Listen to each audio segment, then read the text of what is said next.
টাকা দিলে মামলা থেকে নাম বাদ যাবে, টাকা না দিলে মামলায় নাম দেয়া হবে। এরকম ঘটনা ঘটেছে। এই ঘটনা শুধু ব্রাহ্মণবাড়িয়া না, সারা বাংলাদেশেই ঘটেছে।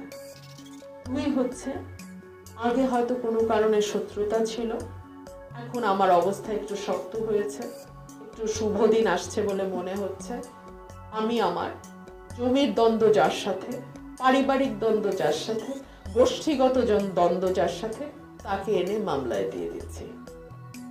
অত্যন্ত ন্যাক্কারজনক।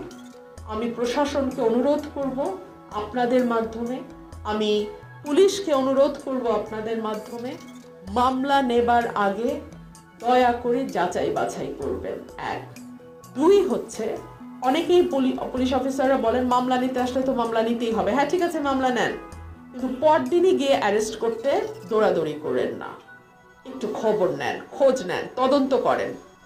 যদি তদন্তের সত্যতা পাওয়া যায়, নিশ্চয়ই আপনারা তাকে গ্রেফতার করবেন, দেশের প্রচলিত আইন অনুযায়ী নিশ্চয়ই ব্যবস্থা নেবেন, কিন্তু তার আগে সত্য মিথ্যাটা যাচাই করুন, তদন্ত করুন।